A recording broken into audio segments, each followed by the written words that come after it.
다 같이 사도신경으로 우리의 신앙을 주님께 고백하겠습니다. 전능하사 천지를 만드신 하나님 아버지를 내가 믿사오며 그 외아들 우리 주 예수 그리스도를 믿사오니 이는 성령으로 잉태하사 동정녀 마리아에게 나시고 본디오 빌라도에게 고난을 받으사 십자가에 못 박혀 죽으시고 장사한 지 사흘 만에 죽은 자 가운데서 다시 살아나시며 하늘에 오르사 전능하신 하나님 우편에 앉아 계시다가 저리로서 산 자와 죽은 자를 심판하러 오시리라. 성령을 믿사오며 거룩한 공회와 성도가 서로 교통하는 것과 죄를 사하여 주시는 것과 몸이 다시 사는 것과 영원히 사는 것을 믿사옵나이다. 아멘. 찬송가 95장 찬양하겠습니다. 나의 기쁨 나의 소망 되시며 나의 생명이 되신 주 밤낮 불러서 찬송을 드려도 늘 아신 마음 일세. 나의 기쁨 나의 소망 되시며 나의 생명이 되신 주 밤낮 불러서 찬송을 드려도 늘 아신 마음 품일세. 나의 사모하는 선한 목자는 어느 꽃다운 동산에 양의 무리와 늘 함께 가셔서 기쁨을 함께 하실까. 길도 없이 거친 넓은 들에서 갈 길 못 찾아 애쓰며 이리저리로 헤매는 내 모양 저 원수 조롱하도다. 주의 자비로 보아 평한 얼굴 모든 천사도 반기며 주의 놀라운 진리의 말씀에 천지가 와답하도다. 나의 진정 사모하는 예수님 음성조차도 반갑고 나의 생명과 나의 참 소망은 오직 주 예수 뿐일세.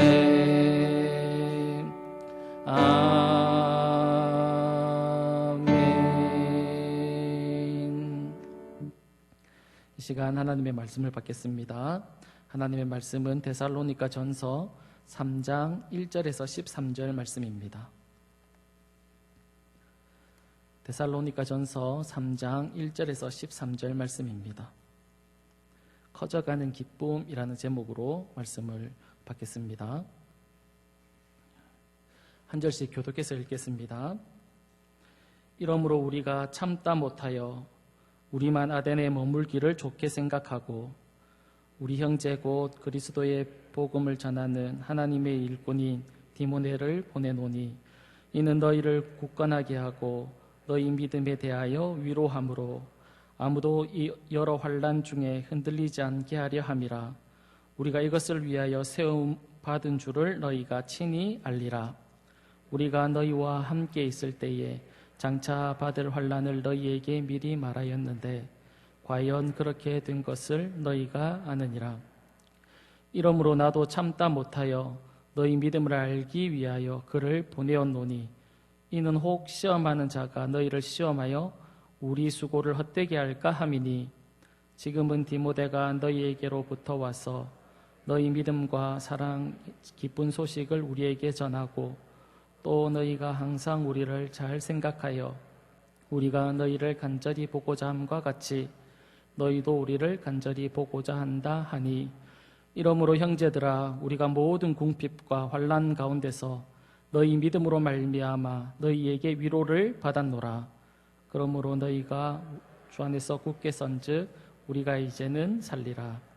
우리가 우리 하나님 앞에서 너희로 말미암아 모든 기쁨으로 기뻐하니 너희를 위하여 능히 어떠한 감사로 하나님께 보답할까.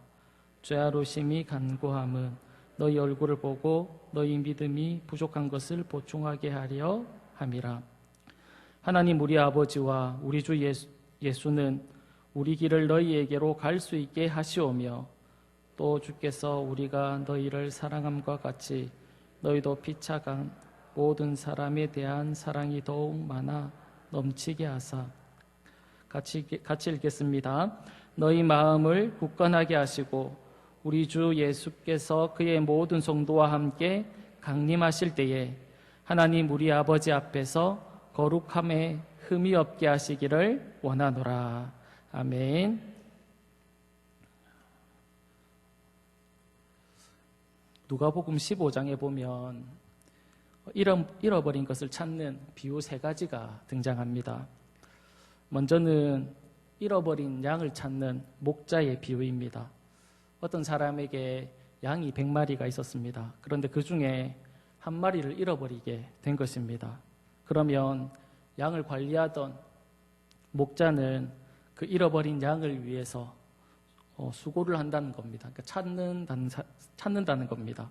그리고 그 잃어버린 양을 찾게 되면 기뻐한다라는 내용이 기록되어 있습니다. 그리고 두 번째 비유도 같은 내용입니다. 어떤 여인이 10드라크마가 있었는데 그 중에 하나를 잃어버렸다는 겁니다. 그러면 집에 불을 켜고 구석구석 잃어버린 그 드라크마를 찾지 않겠느냐라는 것입니다. 그러다가 그 드라크마를 찾고 나면 기뻐한다라는 비유입니다. 마지막 3번째 비유는 우리가 너무 잘 알고 있는 그런 탕자의 비유입니다. 2명의 아들이 있었습니다. 그 중에 막내가 아버지에게 자신에게 돌아올 유산을 달라고 요구합니다. 아버지는 아들의 요구대로 유산을 나누어 줍니다. 유산을 받은 아들은 먼 곳으로 떠나게 되지요. 멀리 아들을 보낸 아버지의 심정이 어떠하겠습니까? 애가 타겠지요. 그래서 누가복음 15장 20절에 보면 집을 떠난 아들이 회개하고 아버지 앞에 돌아오는 장면을 소개하고 있는데 이렇게 말을 합니다. 이에 일어나서 아버지께로 돌아가니라. 아직도 거리가 먼데 아버지가 그를 보고 측은히 여겨 달려가 목을 안고 입을 맞춘다. 그렇게 말씀하고 있습니다. 집 나간 아들을 아버지가 간절히 기다렸겠지요. 그래서 저 멀리 이렇게 걸어오는 것을 보고는 아버지가 어떻게 했다라고 말씀하고 있습니까? 아직도 거리가 먼데 달려가서 그를 안았다라고 그렇게 말씀을 합니다. 이 3가지 비유는 하나님을 알지 못하는 그런 사람들이 하나님께 돌아오는 것을 하나님이 얼마나 원하시는지, 하나님이 얼마나 기뻐하시는지를 보여주는 비유의 말씀입니다. 하나님을 알지 못하는 자들이 돌아왔을 때, 잃어버린 양을 도로 찾았을 때 기뻐했던 목자처럼 잃어버린 드라크마를 다시 찾아서 기뻐했던 어떤 여인처럼 잃어버린 아들을 다시 찾아서 기뻐했던 아버지처럼 하나님이 잃어버린 자를 다시 찾았을 때에 너무 기뻐한다라는 것을 말씀하고 있는 겁니다.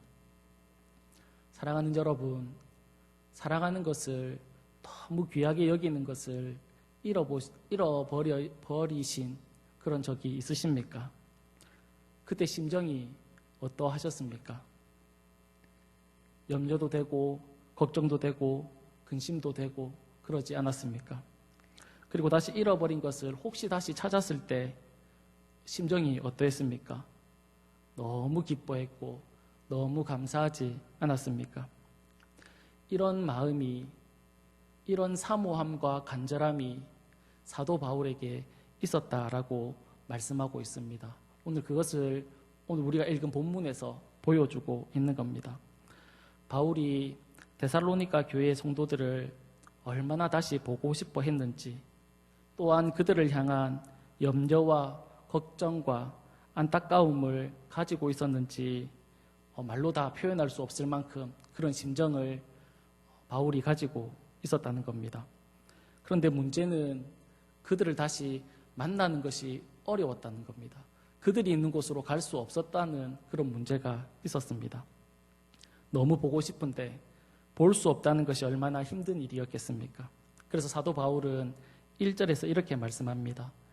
이러므로 우리가 참다 못하여 우리만 아덴에 머물기를 좋게 생각하고 그렇게 얘기합니다. 5절에서도 비슷하게 이야기를 합니다.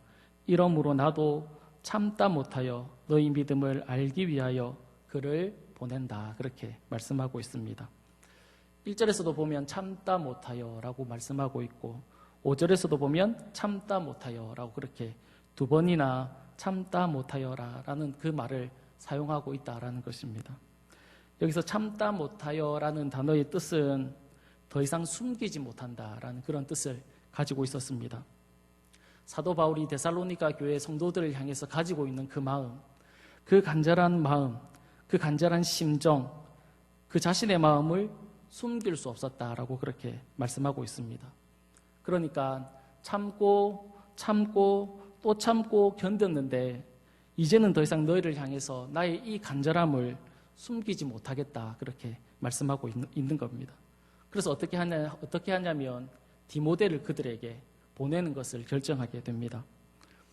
자신은 비록 갈 수 없지만 디모데를 대신 보내서라도 너희들을 보고 싶어하고 너희의 소식을 듣고 싶어 하는 것입니다. 사도 바울이 데살로니가 교회 성도들을 향해서 왜 이렇게 간절한 마음이 있었냐면 그들이 환난과 고난을 당하고 있었기 때문에 그렇습니다. 바울과 실라가 그곳에서 복음을 전할 때 그들이 복음을 전하는 것을 방해하고 핍박했던 그런 자들이 있었습니다. 그런 자들이 그곳에서 복음을 듣고 회심한 성도들을 동일하게 핍박하고 회유하고 있다는 사실을 알았기 때문에 어떻게 해서든지 간에 그들을 다시 보고 싶어 한 겁니다. 자신이 전한 복음을 그 어려운 상황 가운데서도 잘 붙들고 있는지 아니면 그 핍박과 박해를 견디지 못해서 그 복음을 버렸는지 어떻게 되었는지 간절히 알기 원했기 때문에 그들을 너무 보고 싶어 한 겁니다. 그래서 디모데를 보내고 있는 겁니다. 또한 디모데를 보내는 이유를 2절과 3절에서 이렇게 말씀합니다. 2절 후반절입니다. 이는 너희를 굳건하게 하고 너희 믿음에 대하여 위로함으로 3절에 보면 아무도 이 여러 환난 중에 흔들리지 않게 하려 함이라 우리가 이것을 위하여 세움 받은 줄을 너희가 친히 알리라 그렇게 얘기합니다.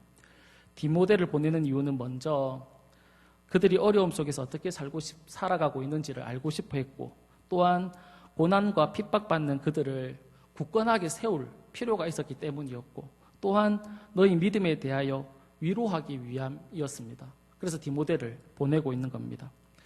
여기서 굳건하게 하다라는 것은 흔들리지 않도록 굳건하게 이렇게 잡아주는 것을 이야기합니다. 이와 같은 단어가 성경에 여러 군데 사용되고 있는데 몇 군데만 살펴보면 누가복음 22장 32절에 보면 예수님이 부인한 베드로를 찾아가서 이렇게 부탁하셨습니다. 누가복음 22장 32절에 보면 이렇게 말합니다. 그러나 내가 너를 위하여 내 믿음이 떨어지지 않기를 기도하였노니 너는 돌이킨 후에 내 형제를 굳게 하라 그렇게 말합니다. 예수님은 베드로에게 너는 돌이킨 후에 형제를 굳건하게 해라 그렇게 말씀하고 있습니다. 이 말의 뜻이 무엇이냐면 그 형제들의 마음이 흔들리지 않도록 너가 굳게 이렇게 잡아주어라 라는 그런 부탁을 주님께서 베드로에게 하고 있는 겁니다. 야고보서 5장 8절에도 보면 이렇게 말씀합니다. 너희도 길이 참고 마음을 굳건하게 하라. 주의 강림이 가까우니라. 무엇을 굳건하게 하라고 말씀하고 있습니까? 너희 마음을 굳건하게 해라. 그렇게 말씀하고 있습니다. 마음이 흔들리지 않도록 해라. 그렇게 말씀하고 있는 거죠. 왜냐하면 그들의 마음을 굳게 서지 못하도록 그들의 마음을 흔드는 그런 일들이 있었기 때문에 그렇습니다. 이와 마찬가지로 데살로니가 교회 성도들도 이런 일들이 있었던 겁니다. 하나님의 복음 위에 서서 하나님의 말씀 위에 서서 살아가야 되는데 그렇게 살아가지 못하도록 흔드는 그런 일들이 있었던 겁니다. 그래서 디모데를 보내면서 그들의 마음을 굳게 잡아주어라 그렇게 부탁을 하고 있는 겁니다. 또한 디모데를 보내면서 너희 믿음에 대하여 위로하기 위해서 디모데를 보낸다 그렇게 말씀하고 있습니다. 여기서 위로하다라는 단어의 뜻은 가까이 부른다라는 그런 뜻입니다. 곁으로 불러서 격려하는 것을 이야기하는데 무엇을 격려한다라고 말씀하고 있냐면 너희 믿음을 격려한다 그렇게 말씀하고 있습니다. 그러니까 너희 믿음에 용기를 주고 믿음을 세워주기 위해서 디모데를 보낸다 그렇게 말씀하고 있는 겁니다. 바울은 데살로니가 교회 성도들에게 가고 싶은 마음이 컸지만 갈 수 없는 그런 상황이었습니다. 그래서 참다 못해서 디모데를 그들에게 보내게 되는데 그를 보내면서 부탁했던 내용이 무엇입니까? 그들의 마음을 굳게 하는 것이고 그들의 믿음에 용기를 주고 그들의 믿음을 세워주는 그런 것이었습니다. 바울이 왜 이렇게까지 해야 했냐면 5절 후반절에 보면 이렇게 말합니다. 이는 혹 시험하는 자가 너희를 시험하여 우리 수고를 헛되게 할까 함이니 그렇게 말합니다. 여기서 자신의 수고가 헛되게 될까 이렇게 걱정하는 그런 투로 사도 바울이 이야기하는데 이 이야기의 뜻은 자신이 수고한 일이 다 헛되게 되어서 사람들로부터 인정받지 못하게 될 것을 걱정하는 그런 투의 말이 아닙니다. 여기서 시험하는 자라는 단어의 뜻은 예수님께서 광야에 계실 때 예수님을 시험했던 사탄이 예수님을 시험하게 되는데 그 시험과 똑같은 단어를 사용하고 있는 겁니다. 그러니까 지금 데살로니가 교회 성도들 가운데 어떤 일이 일어나고 있냐면 사탄이 그들을 흔들고 있는 겁니다. 시험을 주고 어려움을 줘서. 그래서 사탄에 의해서 자신이 한 일이 모두 다 헛되게 될까를 두려워하고 걱정하고 있는 것입니다. 마치 잃어버린 양을 찾아 기뻐했던 목자가 다시는 내가 양을 잃어버리지 않아야겠다라고 결심했듯이 그리고 잃어버린 드라크마를 다시 찾았던 여인이 내가 다시는 잃어버리지 않아야지라고 결심한 것처럼 그리고 아버지가 내 아들을 다시는 잃어버리지 않아야겠다라고 생각한 것처럼 그렇게 결심한 것처럼 사도 바울에게 그런 심정이 있었다라는 겁니다. 그 심정을 무엇이라고 표현하고 있냐면 우리의 수고가 헛될까 함이다라고 그렇게 표현하고 있는 것입니다. 이런 사도 바울의 애틋한 마음, 이 데살로니가 교회의 성도들을 향한 애틋하고 사랑하는 그런 마음이 바울에게 있었던 겁니다. 그런데 데살로니가 교회에 간 디모데가 돌아와서 그곳 상황을 바울에게 전달하는 내용이 6절부터 10절까지 나오게 되는데 6절을 보면 이렇게 말씀합니다. 지금은 디모데가 너희에게로부터 와서 너희 믿음과 사랑의 기쁜 소식을 우리에게 전하고 또 너희가 항상 우리를 잘 생각하여 우리가 너희를 간절히 보고자 함과 같이 너희도 우리를 간절히 보고자 한다 하니 그렇게 말합니다. 바울과 실라가 데살로니가 교회에 있는 그 성도를 간절히 보고 싶어 했던 것처럼 데살로니가 교회 성도들도 어떻습니까? 바울과 실라를 너무 보고 싶어 한다라는 그 소식을 디모데가 바울에게 전해주는 것입니다. 또한 이 사실로 인해서 이 소식으로 인해서 바울과 실라가 위로를 받았다라고 7절에 말씀하고 있습니다. 디모데를 보낸 이유와 목적이 무엇입니까? 그들의 목적 중 하나가 그들의 믿음을 위로하기 위한 목적이었습니다. 그런데 데살로니가 교회 성도들로부터 인해서 누가 위로를 받고 있습니까? 바울이 위로를 받고 있는 것입니다. 서로가 서로에게 가지고 있는, 바울이 데살로니가 교회 성도들에게 가지고 있는 그 마음, 그리고 데살로니가 교회 성도들이 바울에게 가지고 있는 그 마음, 그것이 보이십니까? 바울과 실라가 데살로니가 교회 성도들을 간절히 보고 싶어 했습니다. 이와 같이 데살로니가 교회 성도들도 바울과 실라를 간절히 보고 싶어 한다라는 겁니다. 또한 디모데를 보내서 그들을 위로하기를 원했습니다. 그런데 디모데가 가지고 온 소식으로 인해서 누가 위로를 받습니까? 바울이 위로를 받는다, 그렇게 말씀하고 있는 겁니다. 서로가 서로를 간절히 보기를 원하고 서로가 서로에게 위로가 되어지는 그런 아름다운 모습이 오늘 본문에서 소개되고 있다는 겁니다. 사랑하는 여러분, 이런 아름다운 모습이 우리의 모습이어야 되지 않겠습니까? 서로가 서로의 얼굴만 보는 것만으로도 너무 즐거움이 있어야 하고 서로가 서로를 보는 것만으로도 기쁨이 되어야 하지 않겠습니까? 믿음이 흔들리는 자들을 보면 우리가 붙들어 주어야 하고 그들의 믿음에 대해서 칭찬하고 용기를 주고 세워주는 모습이 오늘 우리에게 있어야 되지 않겠습니까? 이런 모습을 하나님이 우리에게 원하고 계시지 않겠습니까? 그런데 너무 안타까운 것은 이렇게 살아가는 것이 쉽지 않다라는 것입니다. 왜냐하면 우리에게는 죄의 본성이 있기 때문에 그렇습니다. 죄는 우리에게 어떤 영향을 미칩니까?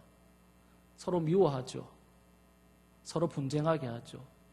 서로 다투게 하죠. 용서하지 못하게 하죠. 죄는 우리가 하나 되지 못하도록 만든다는 겁니다. 하나님이 에덴 동산을 만드시고 아담을 그곳에 홀로 두셨습니다.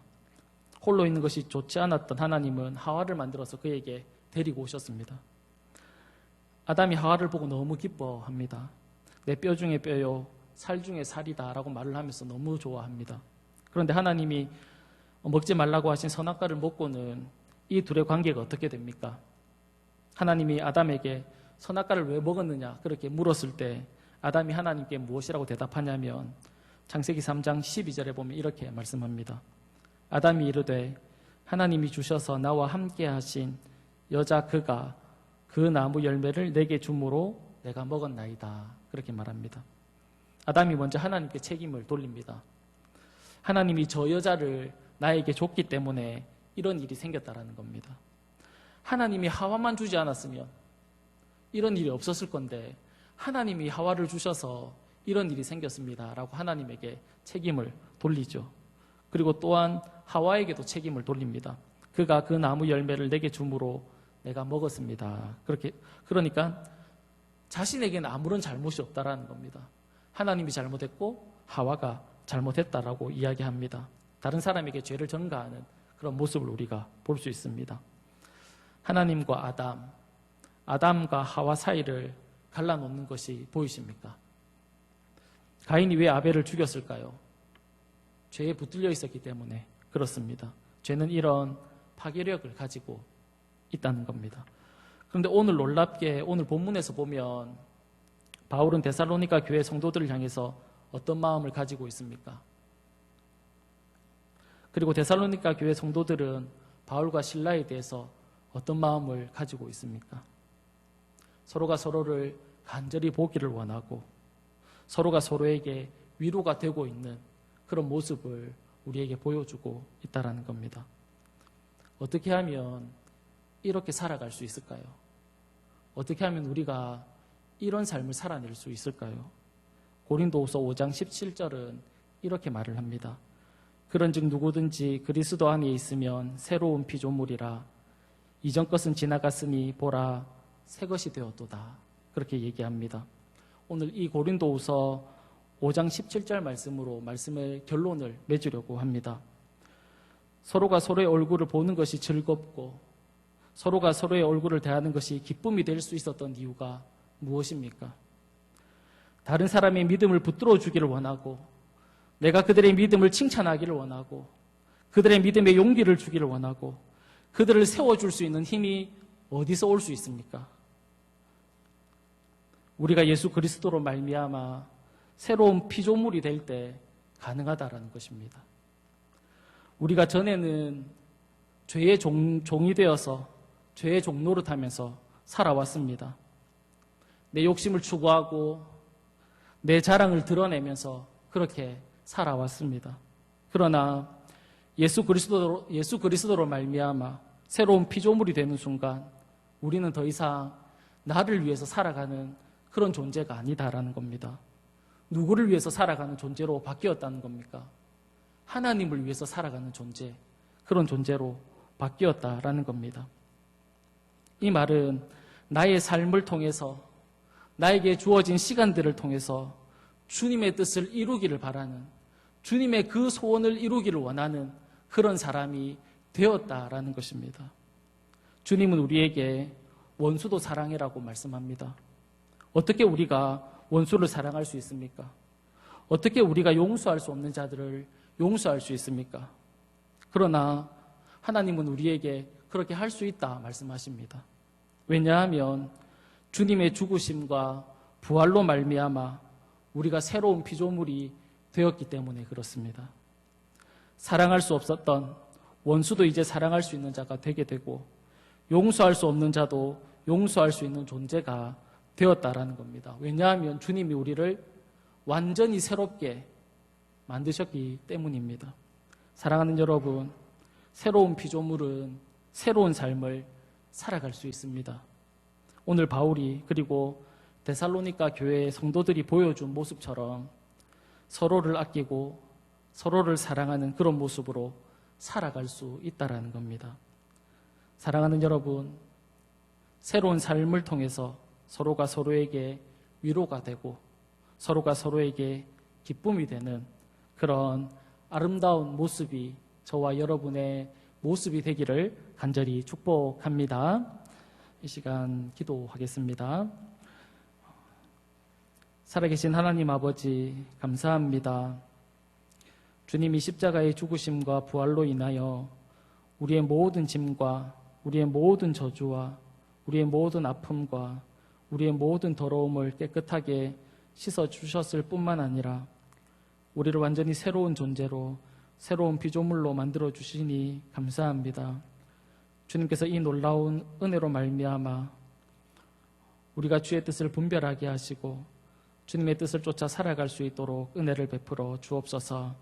날마다 우리의 속사람을 강하게 하셔서 이 어두운 세상 가운데 빛을 비추는 삶을 살아갈 수 있도록 도와 주옵소서. 예수님의 이름으로 기도드립니다. 아멘.